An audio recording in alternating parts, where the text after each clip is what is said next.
कई दफा हम सब जाने अनजाने कुछ ऐसे रत्न अपने हाथों में धारण कर लेते हैं जिनके परिणाम अच्छे होने के बजाय बहुत बुरे हो जाते हैं और हमें इस बात का अंदाजा ही नहीं होता कि वो जो रत्न हमने धारण किया है वो तो हमारी कुंडली के हिसाब से सही है ही नहीं। तो चलिए देखते हैं कि आज एआई एस्ट्रोलॉजर से हमारे साथ कौन जुड़ा है और क्या जानना चाहते हैं। हेलो। हेलो जी सर, नमस्ते। मेरा नाम राकेश है, मैं अमृतसर से बात कर रहा हूँ। जी राकेश जी, बताएं क्या जानना चाहते हैं आप एआई एस्ट्रोलॉजर से। सर, मुझे अपनी बहन के बारे में जानना है एआई एस्ट्रोलॉजी कि काफी कुछ दिनों से मैं देख रहा हूँ कि उसके बिहेवियर में कुछ चेंजेस आए हुए हैं। अच्छा। वो ना घर में सही से किसी से बात कर रही है, ना सही से खाना खा रही है और पढ़ाई लिखाई भी उसकी कम हो चुकी है। अभी उसका रिजल्ट आया तो रिजल्ट में भी कम मार्क्स आए हुए हैं उसके। अच्छा। तो मैंने कुछ दिनों से नोटिस किया है कि उसके हाथ में एक रत्न है। अच्छा। हाँ।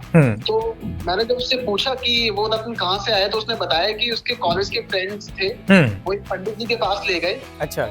उन पंडित जी ने बोला था कि ये रत्न पहनने से आपके जो स्वभाव है, आपके गुस्सा, जो चिड़चिड़ापन है वो कम होगा और पढ़ाई लिखाई में भी मन लगेगा। अच्छा। उल्टा हो रहा है उसके साथ में। अच्छा। अच्छा। पढ़ाई लिखाई में मन लग रहा है। हाँ। ना वो किसी से बात कर रही है और दिन भर मोबाइल चलाती रहती है। अच्छा, मुझे बता सकते हैं वो कौन सा रत्न उन्होंने पहना हुआ है?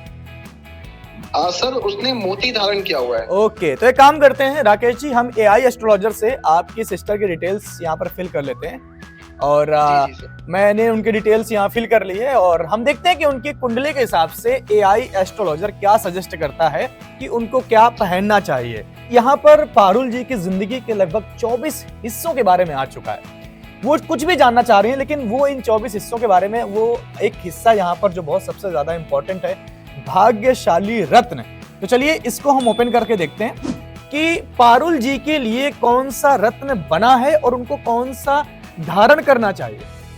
तो इसमें पहला जो सवाल आ गया है, आपके लिए कौन सा रत्न पहनना शुभ है और मुझे कौन सा रत्न नहीं पहनना चाहिए। तो चलिए हम सबसे पहले देख लेते हैं कि कौन सा पहनना चाहिए। एआई एस्ट्रोलॉजर की यही खूबी है कि देखिए, ये जो जानना चाह रहे थे वही सवाल यहां पर ओपन होकर आ गया। यही पे काम करता है एआई एस्ट्रोलॉजी के साथ में कि जो आपको जानना है आपकी कुंडली के हिसाब से वही ये सवाल यहां पर दिखा देता है। तो चलिए आपका यहाँ सवाल ओपन होके आ गया, हम इसका उत्तर देख लेते हैं। तो हिमांशु जी, पारुल जी की कुंडली के हिसाब से इसमें लिखा है कि आपको अपने भाग्य व शुभ फलों की प्राप्ति के लिए लहसुनिया धारण करना शुभ फलदायक होगा।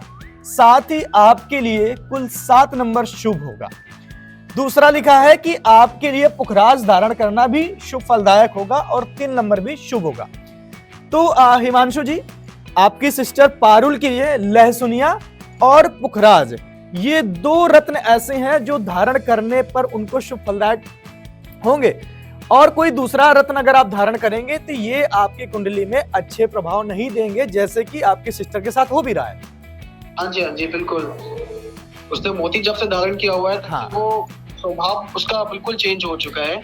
तो इसमें बिल्कुल भी आपको घबराने की जरूरत नहीं है। एआई एस्ट्रोलॉजर ने बता दिया है कि उनको लहसुनिया और पुखराज धारण करना है।